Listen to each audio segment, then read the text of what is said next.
तो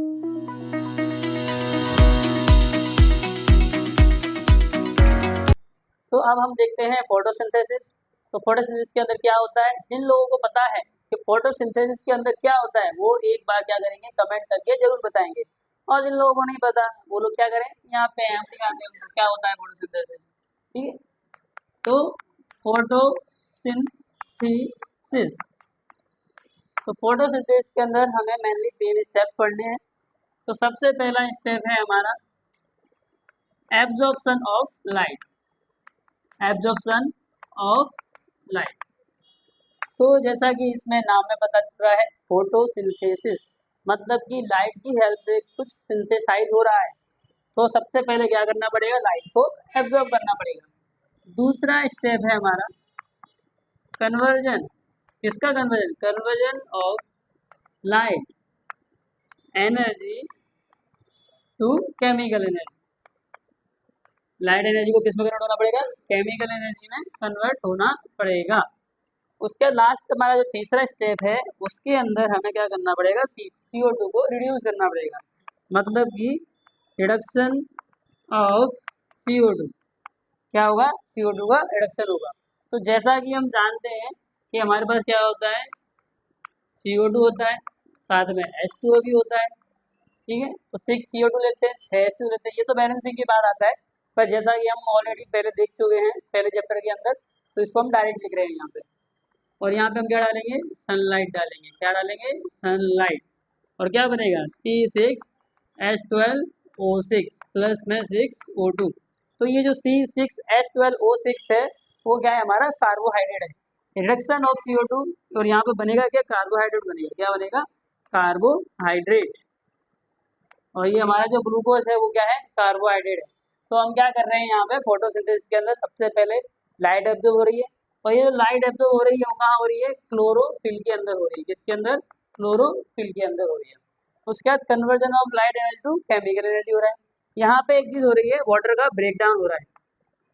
वाटर का ब्रेकडाउन, और वाटर के ब्रेकडाउन से क्या होगा?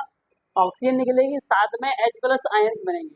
ठीक है, वही H+ आयंस जो है वो बाद में काम आएंगे एनर्जी बनाने के लिए। ठीक है, उसके बाद है रिडक्शन ऑफ CO2। अब रिडक्शन होगा CO2 का, और कन्वर्ट किसमें होगा? कार्बोहाइड्रेट में। जैसा कि हम यहाँ देख पा रहे हैं कि हमारे पास क्या है? CO2 है, लाइट बढ़ी, उसके बाद वो रिड्यूस हो गया किसमें? C6H12O6 में। मतलब कि ये क्या है? ये है हमारा कार्बोहाइड्रेट। तो कार्बोहाइड्रेट के अंदर रिडक्शन हो रहा है। तो ये हमारी फोटोसिंथेसिस की रिएक्शन है। ये अगर हम पहले चैप्टर के हिसाब से देखें तो ये एक्सोथर्मिक या फिर एंडोथर्मिक में से भी एक रिएक्शन है।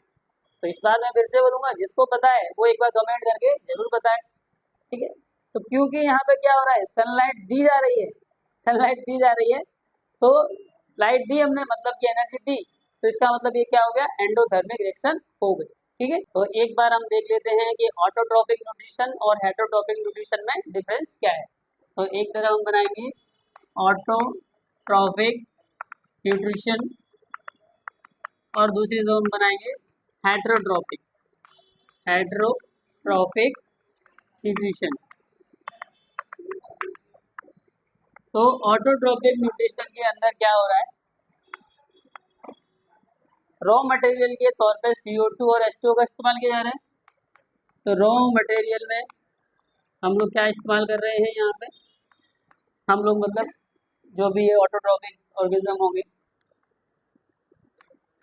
हम नहीं, हम तो इसमें आएंगे। ठीक है, तो इसके अंदर क्या होगा? CO2 का इस्तेमाल होगा और H2O का इस्तेमाल होगा।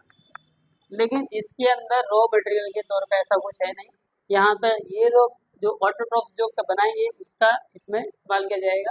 तो रॉ मटेरियल यहाँ पे कुछ नहीं देख सकते। उसका देखते हैं कि प्रोसेस का इन्वॉल्वमेंट क्या है। यहाँ पे जो प्रोसेस है जिसके थ्रू फूड बनाया जा रहा है वो प्रोसेस है फोटोसिंथेसिस। लेकिन यहाँ पे ऐसा कोई प्रोसेस नहीं है जिसके थ्रू फूड बनाया जा रहा है। लेकिन जो पहले से बना हुआ फूड है उसको इंजेस्ट किया जाता है, ब्रेक किया जाता है, डाइजेस्ट किया जाता है। तो यहाँ पे इंजेक्शन होता है, डाइजेशन होता है। लेकिन बनाने का जो कोई भी प्रोसेस है जैसे कि फोटोसिंथेसिस, इस टाइप का कुछ देखने को मिलेगा नहीं। उसका हम क्या देखते हैं, इसके अंदर कौन से ऑर्गेनिज्म आएंगे। इसके अंदर हम जनरली लेंगे blue green algae. BGA blue green algae, इसको हम साइनोबैक्टीरिया भी बोलते हैं। इसके अंदर और दूसरे क्या आ जाएंगे, सारे के सारे प्लांट्स आ जाएंगे। इसके अंदर हम क्या लेंगे, एनिमल्स ले लेंगे सारे के सारे, ठीक है, सारे के सारे एनिमल्स इसके अंदर आ जाएंगे। तो इस तरह से हम डिफरेंस लिख सकते हैं। और भी पॉइंट्स हम डिफरेंस के तौर पर लिख सकते हैं, पर मेनली ये 3 पॉइंट आपको याद रखने हैं।